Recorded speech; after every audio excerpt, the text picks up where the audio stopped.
ये बहुत ही अजीब अंदाज का, यहाँ कोई नहीं रोक पा रहा था। गलत आउट ऑफ प्रोपोर्शन फोर्स का यूज किया गया।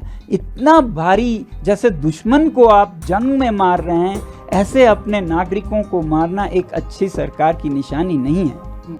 सहानुभूति है उनके साथ भी कि पथराव हुआ, उन्हें भी लगा होगा, मगर उन्होंने जिस तरह से सर में लोगों के दिमाग निकाल दिए, छाती से गोली गई, फेफड़े फोड़ दिए, ये कैसी फौज है जो अपने ही नागरिकों को इस तरह से मारने के लिए।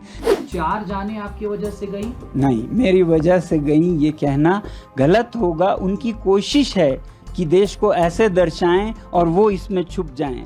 अचानक से ऐसे हजारों में युवा निकल गए, मानो जैसे जेनजी रेवोल्यूशन सा हो, ऐसा एक शब्द निकल गया। वैसे मैं जेनजी प्रयोग नहीं करता हूँ ना, हमें जेनजी से इतना छूत-अछूत भी नहीं होना चाहिए। ऐसा कोई शब्द में तो बुराई नहीं है, पता नहीं कुछ लोगों को इतना क्यों लगता है। तो मुझ पर उन्होंने निशाना साधा और 1.5 महीना पहले हमें बताया गया कि आप पर एक FIR है, वो भी देशद्रोह का है। उसके बाद हमारे विद्यालय की ज़मीन वापस ले जा रहे हैं, ऐसा नोटिस आया। उसके बाद CBI की इंक्वायरी, ये 2 हफ्ते पहले की बात है, CBI की, फिर इनकम टैक्स के, पता नहीं क्या क्या। मुझे वैसे भी ऐसे खबरें आती गई बहुत अच्छे सूत्रों से कि आपके खिलाफ पब्लिक सेफ्टी एक्ट का केस बनाया जा रहा है ताकि आपको 2 साल के लिए बिना जांच के, बिना बेल के जेल भेजा जा सके। बिल्कुल डर नहीं है, मैं बिल्कुल इंतज़ार कर रहा हूँ। बल्कि मैं ये सोचता हूँ कि देंगे पुलिस को, क्या है आपको गिरफ्तार? बिल्कुल देंगे, क्यों नहीं देंगे। जब वो चाहें हमें गिरफ्तार कर सकते हैं। अगर हमारे देश की जो सबसे बहुमूल्य एक नारा है, सत्यमेव जयते, उसमें ज़रा भी ताकत है, सच्चाई है, तो देश मुझे ज़रूर समझेगा। विनती करता हूँ सरकार से कि इस मौत के बाद आप ऐसा खेल मत खेलिए कि ये उसका था, ये इसका था। समझिए कि पिछले 6 सालों में लद्दाख के साथ क्या हुआ। उन्होंने जल्दीबाजी में ढूंढा कौन कांग्रेस मिलता है जिस पे हम ये दोष मढ़ सकें। मैं तो था ही आधा लेने के लिए, उन्हें वो मिले। अब वो क्या माफ़ी मांगेंगे देश से? सबसे पहले तो मैं खुद बहुत दुखी हूँ। पूरा लद्दाख दुखी है कि इन माओं के बच्चे खो गए, और उसके बाद फिर हम आरोप प्रत्यारोप का ये खेल खेलें, ये अच्छा नहीं लगता। ये बहुत दुख की बात है कि हम अपने सर से जिम्मेदारी हटाकर किसी, जैसे कहते हैं ना, स्केपगोट, बलि का बकरा बना के उस पे मर दें। ऐसा खेल हमें नहीं खेलना चाहिए। ये चतुराई ज़रूर है मगर समझदारी नहीं है। Clever move but not wisdom. इस समय हमें विजडम की ज़रूरत है। हम साथ में बैठ के सोचें कि इन बच्चों की क्या ऐसी विवशता थी कि वो सड़कों पे इस तरह से निकल आए, और उसे सुलझाएं तो सब सुलझेगा। ये सीमा शांत होगी, ये देश प्रगति करेगा। ना कि हम इसने किया, उसने किया, मैंने कुछ नहीं किया, मैं तो अच्छा हूँ बोलें। क्योंकि सच्चाई ये है कि ये बच्चे बहुत परेशान से थे। आज ही नहीं, 2 महीने से नहीं, 5 सालों से, बल्कि 6 सालों से ये अनएम्प्लॉयड थे, जॉबलेस। और इनके जो अरमान थे कि लोकतंत्र होगा नए लद्दाख में, वो भी नहीं हुए। कि संरक्षण होगा 6वें शेड्यूल में, वो भी नहीं हुए। बातचीत पे बातचीत घसीटते जा रहे थे, नतीजा कुछ नहीं निकल रहा था। अब मुझ पे दोष देने लगे थे यही युवा कि आपका शांति का पथ किसी काम का नहीं है। अपनी शांति आप अपने साथ, एक मिनट, आप अपनी शांति का पथ अपने साथ रखिएगा, हम अपने हाथ में लेंगे। ऐसा मुझे बुरा भला कहने लग चुके थे। तो ये बहुत दुर्भाग्य की बात है। सबसे बड़ी बात ये हम माने, और अभी इनकी लाशें वहीं हैं और इस पे हम आरोप प्रत्यारोप। आप सोचिए, क्या ये अच्छा लगता है किसी भी देश में कि सरकार किसी एक को चुन के, किसी एक पार्टी को इसने किया, और जो कमियां हमसे रह गई इस गवर्नेंस में, इस सिस्टम में, उनको हम बिल्कुल नज़रअंदाज कर दें, तो फिर दोबारा ये उठेगा। आप किसको अकाउंटेबल मानते हैं? क्योंकि आपको मैं तब से फॉलो कर रहा हूँ, बहुत लंबा समय आपको तमाम लोग इंस्पिरेशन के तौर पर भी वांगचुक साहब देखते हैं। आपको याद होगा मैंने आपका पहला इंटरव्यू किया था जब आप लद्दाख भवन में प्रोटेस्ट पर बैठे थे। जी, जी। आप दीवार के ऊपर चढ़ के मुझे इंटरव्यू दे रहे थे एनआई के बैनर तले ही, और इस समय मैं आपका इंटरव्यू कर रहा हूँ। दोनों में जमीन आसमान का अंतर है। एक समय आप शांति के पथ पर तमाम लोगों को बढ़ा रहे थे और आज उल्टा आरोप लग रहा है मगर पथ वही है मेरा। तो मैं किसी को जिम्मेदार नहीं ठहराना चाहता हूँ, मगर एक सच्चाई भी है ना कि 2020 से हमें वादा दिया गया कि आपको छठे शेड्यूल में संरक्षित किया जाएगा। खासकर इन नौजवानों को ये वादा दिया गया था कि 21,000 नौकरियां निकलेंगी, फिर 6,000 नौकरियां निकलेंगी, और निकला कुछ भी नहीं, ना के बराबर। शायद अभी हाल ही में 1,500 नौकरियां निकले होंगी। वो बिल्कुल बेरोजगार हैं, आप समझ रहे हैं। घर पे जाओ तो वो माँ बाप की टोक सुनते थे, बाहर जाओ तो बेकार हैं, दोस्तों में शर्मिंदा हैं। ऐसे में वो भड़क कर बाहर आ गए। वो बाहर कभी नहीं आते थे, बल्कि ये जो आंदोलन चल रहा था, इन सब लोगों की एक शिकायत थी कि ये युवा पीढ़ी बहुत मतलबी हैं, अपने घरों में घुसे रहते हैं, बाहर नहीं आते हैं, क्योंकि इनको डर है कि सरकार इनके चेहरों की तस्वीर लेगी और इंटरव्यूज़ में इन्हें हैरस करेगी। तो ये कभी नहीं निकलते थे। अचानक कल ऐसे निकल आए, ये किसी का मतलब इमेजिनेशन में भी नहीं था। क्या आपको पहले इस बात का इल्म नहीं था कि ये जो प्रोटेस्ट आप हंगर स्ट्राइक कर रहे थे वो इस तरह का रूप ले लेगी? बिल्कुल नहीं, बिल्कुल नहीं, बिल्कुल नहीं। हम इतना कह रहे थे, कल के लिए ये बातचीत चल रही थी। फैसला आपने जेनजी सब का नाम लिया, आपने नेपाल के उस रिवॉल्यूशन का भी एग्जाम्पल दिया जिसमें उग्र प्रदर्शन किए गए, हिंसक प्रदर्शन किए गए, नेपाल के इंफ्रास्ट्रक्चर पर डेंट कराया गया, नेपाल की डेमोक्रेसी खतरे में आ गई। तमाम आरोप और उस तरीके की बात को आप इंडोर्स करते हुए दिखाई नहीं, ऐसा मत कहिए। इंडोर्स करते जब ये हो चुका था, पहली बात तो कुछ लोग कहते हैं कि आपने ऐसा कह के इंसाइट किया। जब ये हो चुका था, मैंने तब एक अपडेट दिया जिसमें मैंने कहा कि ये हिंसा निंदनीय है, शब्द था निंदनीय है। मैं बहुत दुखी हूँ, इससे आप हमारा समर्थन नहीं बल्कि हमारी बदनामी कर रहे हैं।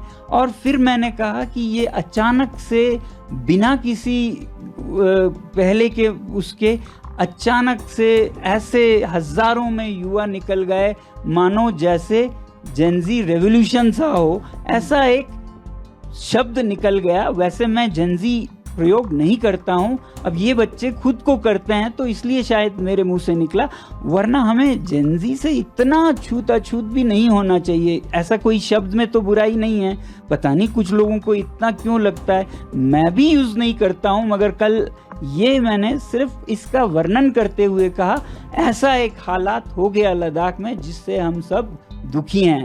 ये होने के बाद का अपडेट है, आप जाके देख सकते हैं। आपने कभी ऐसा लद्दाख देखा था?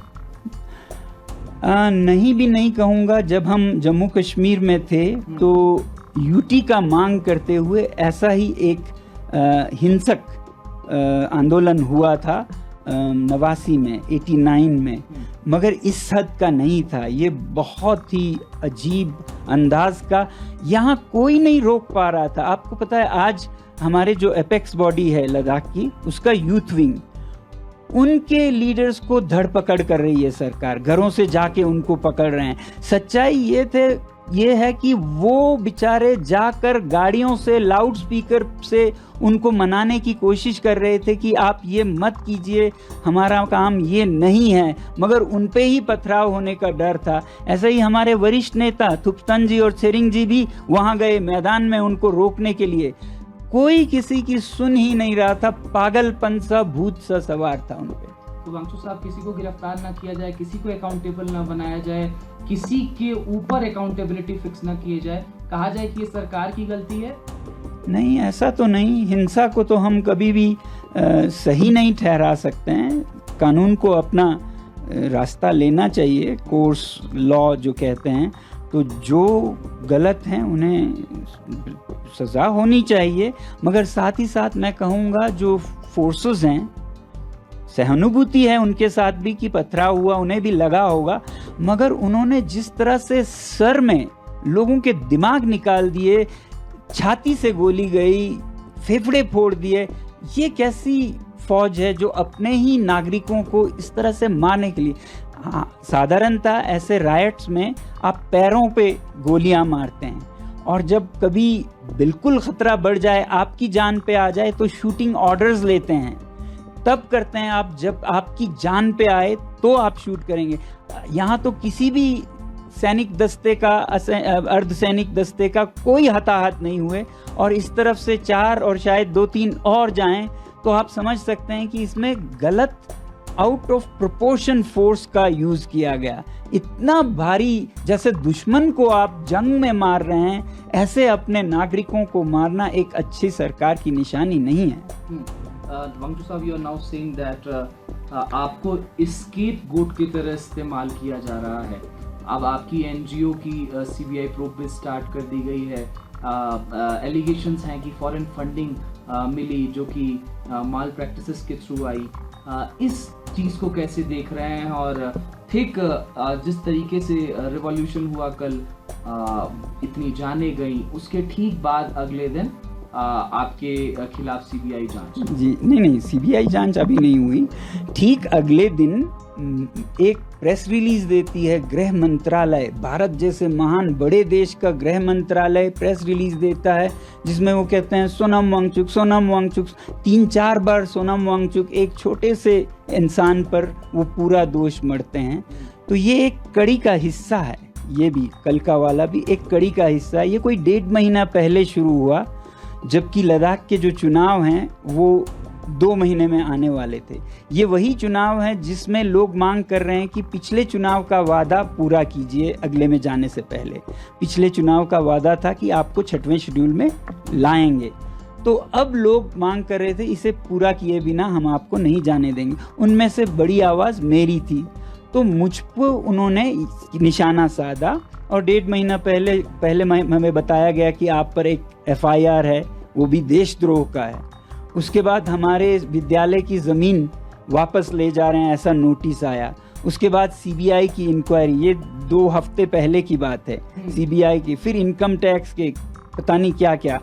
तो सीबीआई के नोटिस में ये लिखा है कि 2022 से 24 में आपकी संस्था ने विदेशी मुद्रा ग्रहण किया, जबकि आपके पास अनुमति नहीं है, FCRA नहीं है। हमने FCRA नहीं लिया क्योंकि हमारा इरादा नहीं है विदेशों से हम भीख मांगे, ठीक है। मगर 2000, लेकिन आपने पैसे तो लिए। हाँ, अब देखिए वो क्या पैसा है। ये किसी भी यूनिवर्सिटी का सपना होगा, और जो ये यूनिवर्सिटी करने में काबिल होगी उसे पुरस्कार दिया जाएगा कि उसका ज्ञान यानी कि भारत का ज्ञान विदेशों में निर्यात हो।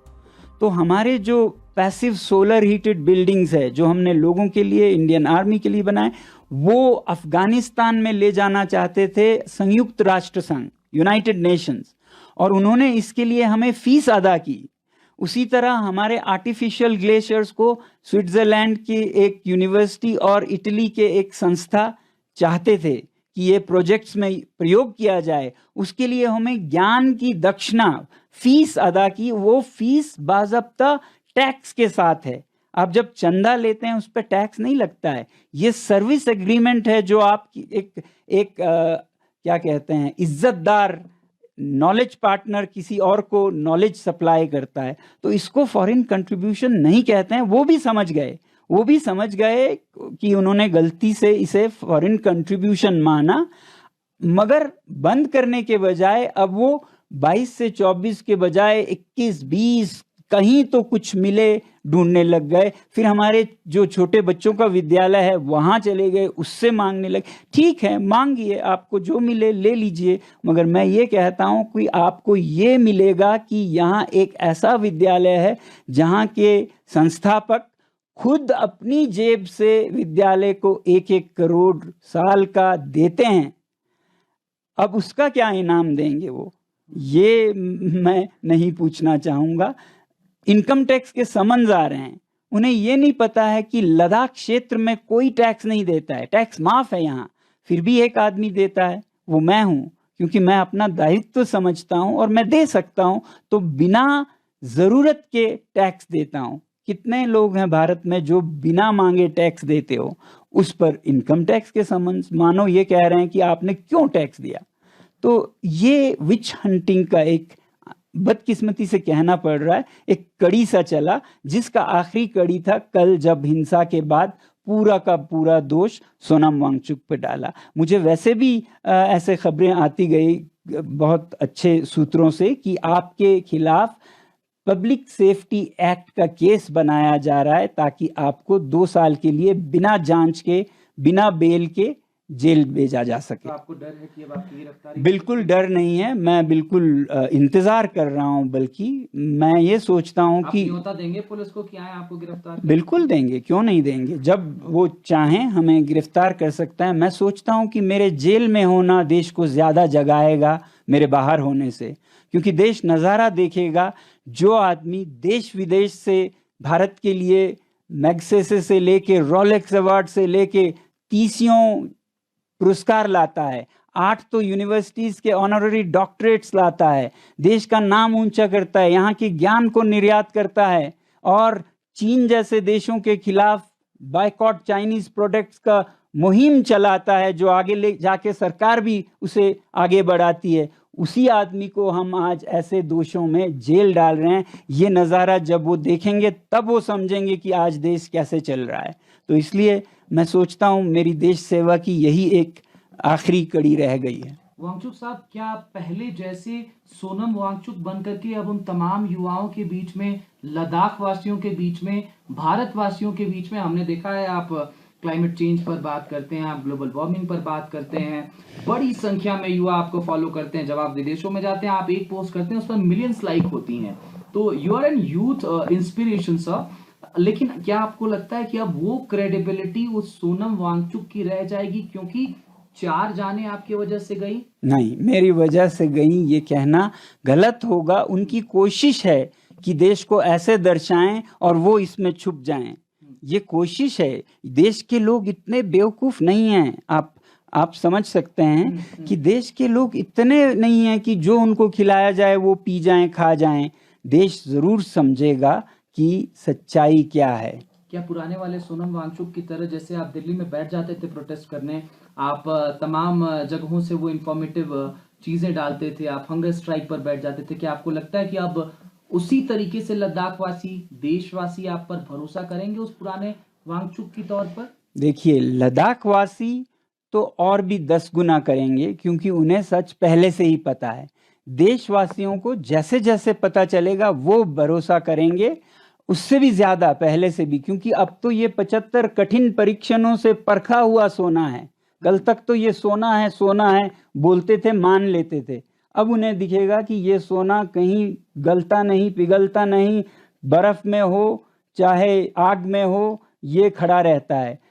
अगर हमारे देश की जो सबसे बहुमूल्य एक नारा है, सत्यमेव जयते, उसमें जरा भी ताकत है, सच्चाई है, तो देश मुझे जरूर समझेगा, अगर सत्यमेव जयते अभी भी जिंदा है तो। वांगचुक साहब, मेरा ये अंतिम सवाल रहेगा कि अब आप क्या उसी बुलंदी के तौर पर लद्दाख के पूर्ण राज्य की मांग हो, 6th स्केड्यूल की मांग हो, उसको आगे बढ़ाएंगे? क्योंकि अब हमने देखा कि इस प्रोटेस्ट को उस तरीके से लोग नहीं देख पाएंगे, तो क्या अब कल से उसी तौर पर आप लग जाएंगे? क्योंकि आपने तो हंगर स्ट्राइक भी खत्म कर दी, अब आप पर तमाम आरोप हैं, तो क्या उसी मोटिवेशन के साथ, उसी ऑप्टिमिस्टिक एटीट्यूड के साथ आप वो सारी मांगे लद्दाख के लिए कल से रखेंगे?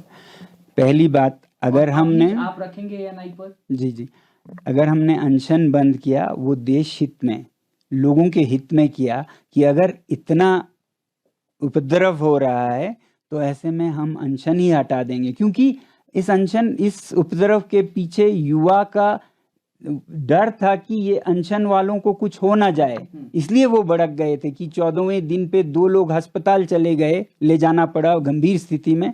तो ये डर था, तो हमने कहा कि ये अनशन ही हम हटाएंगे, आप कृपया ऐसा मत कीजिए। ये मेरा एक योगदान था कि शांति कैसे जल्दी से जल्दी लाएं। ठीक है, आगे जाने की बात है। लद्दाख के लोग तो जैसा मैंने आपको कहा सब समझते हैं, और लोगों को भी समझ आएगी। हाँ, हम वैसे ही कहेंगे कि जो वादे थे आप पूरा कीजिए, वही एक तरीका है लद्दाख के युवाओं के मन को शांति देने का और जिनकी मृत्यु हुई उनके आत्मा को शांति देने का, कि आखिर आप समझे हमारे दर्द को। अभी भी आप अगर उस दर्द को न समझी करके कालीन के नीचे दबाएं और औरों पे दोष साधते रहें, तो न उनकी आत्मा को शांति मिलेगी, न इनके गुस्से ठंडा होगा, तो ये और भड़केगा। तो ऐसा न करें। मैं कृपया विनती करता हूं सरकार से कि इस मौत के बाद आप ऐसा खेल मत खेलिए कि ये उसका था, ये इसका था। समझिए कि पिछले 6 सालों में लद्दाख के साथ क्या हुआ। देश मतलब बुद्धू नहीं है ना, देश ने देखा है। सोनम वांगचुक हमेशा अनशन के पथ पर, पदयात्रा के पथ पर शांति के साथ ही चला, कभी उससे डगमगाया नहीं। अब आज अगर हालत हद से निकल गए तो फिर वो हालात की बात है कि युवा ने हमें रिजेक्ट कर दिया। हमें खुद दुख है कि आज हम फेल हुए, हमारा जो पाथ था उसको उन्होंने रिजेक्ट किया और वायलेंस पे चले गए। हमें तो दुगना दुख है। एक तो जो हुआ, एक छोटा सा जी मैं सवाल जोड़ना चाहूंगा, क्या कांग्रेस पार्टी से भी आपकी इस बीच कोई बातचीत हुई थी? क्योंकि हिंसा के तुरंत बाद भारतीय जनता पार्टी की तरफ से एक बयान निकल करके आया कि कांग्रेस पार्टी के कुछ लोग इस कहीं ना कहीं हिंसा को बढ़ाने में दिखाई दिए। बीजेपी दफ्तर में घुसने वाले व्यक्ति का नाम जो है वो कांग्रेस नेता के तौर पर सामने आया। पहले ये बताऊं, कुछ ही हफ्ते पहले कांग्रेस पार्टी को हमारे एपेक्स बॉडी से निकाल दिया गया था ताकि ये अपॉलिटिकल रह सके। तो आप समझ सकते हैं कि कांग्रेस से कोई लेना देना नहीं है इस आंदोलन का। उन्हें तो आंदोलन से हटने को कहा जब तक इलेक्शंस खत्म ना हो, वरना उनकी भी जगह है उसमें। अब दूसरी बात, जिस तरह से इस उपद्रव के होने के बाद ही बीजेपी ये इल्ज़ाम लगा रही थी, एक फोटो दिखाकर जो संवाददाता उनके बता रहे थे कि देखिए ये सेपक हैं, ये काउंसलर हैं नॉर्दर्न या अपर ले के वार्ड के। अब आपको कैसा लगेगा अगर मैं ये बताऊं कि वो तस्वीर जो वो दिखा रहे थे वो गलत था। वो किसी और के तस्वीर को लेके जल्दीबाजी में उसे कांग्रेस का काउंसलर लेके सबको, देश को दिखा रहे थे, और सच में ये कोई और था, उनके कोई दूर के रिश्तेदार थे। और उनको और उनके इस परिवार को आज पुलिस हिरासत कर रही है, हैरेस कर रही है, मारपीट कर रहे हैं। ये इस तरह से ये नहीं थमेगा और भड़केगा। युवाओं को अब दर पकड़ करें इतने हंगामे के बाद। ऐसे बेचारे कांग्रेस के काउंसलर के नाम पे आप किसी और को सता रहे हैं। वो कोई और था जो मास्क में था, दिखता वो वैसा ही था, तो उन्होंने जल्दीबाजी में ढूंढा कौन कांग्रेस मिलता है जिस पे हम ये दोष मढ़ सकें। मैं तो था ही आधा लेने के लिए, उन्हें वो मिले। अब वो क्या माफ़ी मांगेंगे देश से? क्या वो माफ़ी मांगेंगे देश से अगर वो सच में एक सच्चे प्रवक्ता हैं बीजेपी के? मैं ये उनसे पूछना चाहूँगा। आप चाहते हैं कि वो माफ़ी मांगे? अगर उन्होंने गलती की, किसी दूसरे को उन्होंने कांग्रेस का बताकर बदनाम करना चाहा, तो उन्हें मांगनी चाहिए। बहुत शुक्रिया वांगचुक साहब। हम इस दुख की घड़ी में पूरे लद्दाख वासियों के साथ खड़े हैं। हम आशा करते हैं कि लद्दाख उसी तरीके से सफेद दिखाई देगा जैसे पहले दिखाई देता था, शांति के स्वरूप में। बहुत शुक्रिया ENI के साथ जुड़ने के लिए। बहुत बहुत धन्यवाद आपका भी हमारे संदेश को देश तक पहुंचाने के लिए। जय हिंद। प्रभातखबर.com, विश्वास वही, रफ्तार नहीं।